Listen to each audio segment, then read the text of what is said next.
Doctor मैजिबीज है।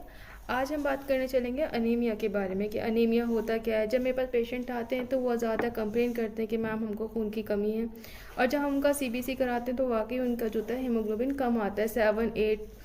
तो चले आज इसी के बारे में बात करते हैं।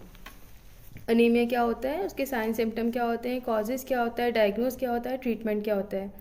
तो पहले अनीमिया जान लेते हैं। तो अनीमिया होता है, जो हम आम लैंग्वेज में अगर बात करें, खून की कमी। जब हमारी बॉडी के अंदर हेमोग्लोबिन कम हो जाता है तो उसको अनीमिया बोलते हैं। जिसकी नॉर्मल वैल्यू होती है फीमेल्स में जो होती है वो 12 से 15 ग्राम पर डेसीलीटर होती है, और मेल के अंदर जो होती है वो 13 से लेकर 17 ग्राम पर डेसीलीटर होती है। अनीमिया के बहुत सारे कॉजेज़ हो सकते हैं कि किस वजह से होता है, साइन और क्या सिम्टम्स होंगे। साइन सिम्टम देखें तो पेशेंट को बहुत ज़्यादा टायर्डनेस होगी, वीकनेस होगी, फटीग होगा, उसको बहुत ज़्यादा हेडेक होगा, इतना पुअर कंसंट्रेशन होगा, वो कंसंट्रेट ही नहीं कर पाएगा किसी चीज़ में। और उसकी स्किन अगर हम चेक करें तो पेल नज़र आएगी, और पाल्पिटेशन रहेगा, उसको चेस्ट पेन रहेगा, एंजाइना पेशेंट को। और जैसे वो थोड़ा बहुत सीढ़ियों पे भी चढ़ेगा तो उसकी सांस फूलने लगेगी, उसके हाथ पैर एकदम ठंडे हो जाएंगे। कभी कभी उसको ऐसे टिंगलिंग जैसा सेंसेशन फील होगा, उसके हाथ पैरों में झंझनाहट टाइप की। ठीक है, अब बात करते हैं कि क्या कॉज हो सकते हैं। चलें अब बात करते हैं कॉजेज़ के बारे में कि ऐसे कौन से कॉजेज़ हैं जिसकी वजह से हमारे बॉडी के अंदर खून की कमी हो जाती है। तो सबसे पहले जो मेन होता है वो आयरन डेफिशिएंसी की वजह से होता है कि हम लोगों के जो होते हैं खाने पीने में आयरन की कमी होती है, या हम डाइट अच्छी नहीं ले रहे हैं जिसकी वजह से हमें आयरन डेफिशिएंसी हो जाती है। तो हमारी बॉडी का हीमोग्लोबिन जो होता है वो कम हो जाता है। अब आते हैं विटामिन डेफिशिएंसी। कभी कभी ऐसा होता है कि कुछ विटामिन जो होते हैं हमारा हीमोग्लोबिन बनाने में हेल्प करते हैं, जब उनकी डेफिशिएंसी हो जाती है तो उसकी वजह से भी हमारी बॉडी में हीमोग्लोबिन की कमी हो जाती है। विटामिन B12 जो होता है वो इंपॉर्टेंट रोल प्ले करता है हीमोग्लोबिन के लिए। कभी कभी ऐसा होता है पेशेंट के अंदर विटामिन B12 नहीं होता है, और विटामिन B12 की कमी होती है, और डॉक्टर उसको आयरन दिया जा रहा है, आयरन सप्लीमेंट्स प्रोवाइड कर रहा है, लेकिन जब तक उसका विटामिन B12 करेक्ट नहीं होगा तब तक उसका बॉडी में हीमोग्लोबिन नहीं बढ़ेगा।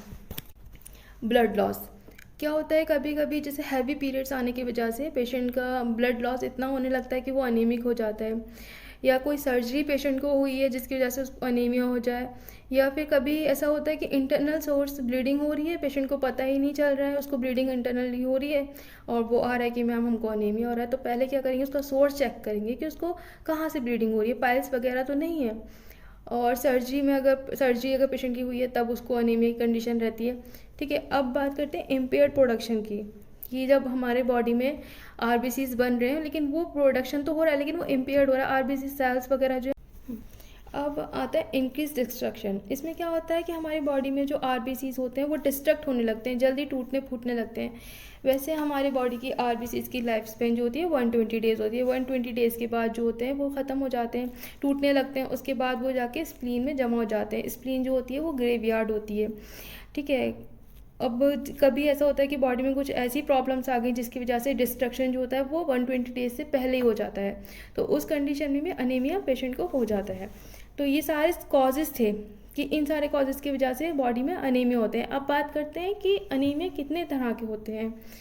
तो प्लास्टिक अनीमिया जो बहुत इंपॉर्टेंट अनीमिया है, इसमें क्या होता है कि बॉडी के अंदर कोई वायरल इन्फेक्शन हो जाए, या फिर किसी पेशेंट को कैंसर हुआ है तो उसको कीमो हुआ है या रेडियोथेरेपी हुई है, तो उस कंडीशन में क्या होता है बोन मैरो बहुत इतनी बुरी तरीके से वो अफेक्ट होती है कि वो आरबीसीज का प्रोडक्शन ही नहीं कर पाती सही से।